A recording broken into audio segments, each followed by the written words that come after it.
Hello friends, ओम श्री गणेशाय नमः। जय श्री कृष्णा। आप सभी का स्वागत है आपके अपनी यूट्यूब चैनल पर। फ्रेंड्स, आज हम आपको इस वीडियो में बताने जा रहे हैं माघ मास महात्म्य के दूसरे अध्याय की कथा के बारे में।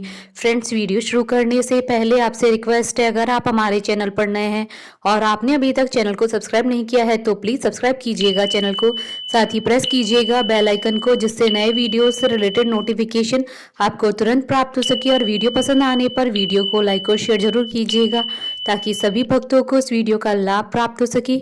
और कमेंट बॉक्स में जय श्री कृष्णा जरूर लिखिएगा। माघ मास महात्म्य दूसरा अध्याय प्रारंभ। राजा के ऐसे वचन सुनकर तपस्वी कहने लगा कि हे राजन, भगवान सूर्य बहुत शीघ्र उदय होने वाले हैं, इसलिए यह समय हमारे लिए स्नान का है, कथा का नहीं। सो आप स्नान करके अपने घर को जाओ और अपने गुरु श्री वशिष्ठ जी से इस महात्मा को सुनो। इतना कहकर तपस्वी सरोवर में स्नान के लिए चले गए और राजा भी विधि पूर्वक सरोवर में स्नान करके अपने राज्य को लौटा और रानीवास में जाकर तपस्वी की सब कथा रानी को सुनाई। तब सूत जी कहने लगे कि महाराज, राजा ने अपने गुरु वशिष्ठ जी से क्या प्रश्न किया और उन्होंने क्या उत्तर दिया, सो कहिए। व्यास जी कहने लगे, हे सूत जी, राजा दिलीप ने रात्रि को सुख से सोकर प्रातः समय ही अपने गुरु वशिष्ठ जी के पास जाकर उनके चरणों को छूकर प्रणाम करके तपस्वी के बताए हुए प्रश्नों को अति नम्रता से पूछा कि गुरुजी, आपने आचार, दंड, नीति, राज्य, धर्म तथा चारों वर्णों के आश्रमों की क्रियाएं, दान और उनके विधान, यज्ञ और उनकी विधियां, व्रत, उनकी प्रतिष्ठा तथा भगवान विष्णु जी की आराधना अनेक प्रकार से तथा विस्तार पूर्वक मुझको बतलाई।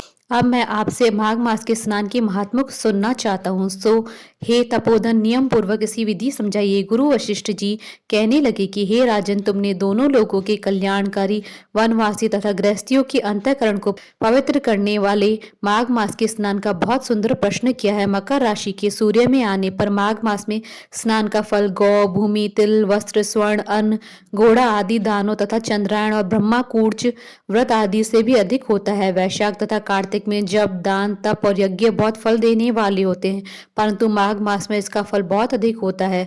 माघ में स्नान करने वाला पुरुष राजा और मुक्ति के मार्ग को जाने वाला होता है। दिव्य दृष्टि वाले महात्माओं ने कहा है कि जो मनुष्य माघ मास में सकाम या भगवान के निमित्त नियम पूर्वक माघ मास में स्नान करता है, वह अनंत फल वाला होता है। उसको शरीर की शुद्धि, प्रीति, ऐश्वर्य तथा चारों प्रकार के फलों की प्राप्ति होती है। अदिति ने 12 वर्ष तक मकर संक्रांति में अन्न त्याग कर स्नान किया, इससे तीनों लोगों को उज्जवल करने वाले 12 पुत्र उत्पन्न हुए। माघ में स्नान करने से ही रोहिणी, सुभागा, अरुंधति दानशीलता हुई और इंद्राणी के समान रूपवती होकर प्रसिद्ध हुई। जो माघ मास में स्नान करते हैं तथा देवताओं के पूजन में तत्पर रहते हैं, उनको सुंदर स्थान, हाथी और घोड़ों की सवारी तथा दान को द्रव्य प्राप्त होता है। अतिथियों से उनका घर भरा रहता है, उनके घर में सदा वेद ध्वनि होती रहती है। वह मनुष्य धन्य है जो माघ मास में स्नान करते हैं, दान देते हैं तथा व्रत और नियमों का पालन करते हैं। और दूसरों की पुण्य की क्षीण होने से मनुष्य स्वर्ग से वापस आ जाता है, परंतु जो मनुष्य माघ मास में स्नान करता है वह कभी भी स्वर्ग से वापस नहीं आता है।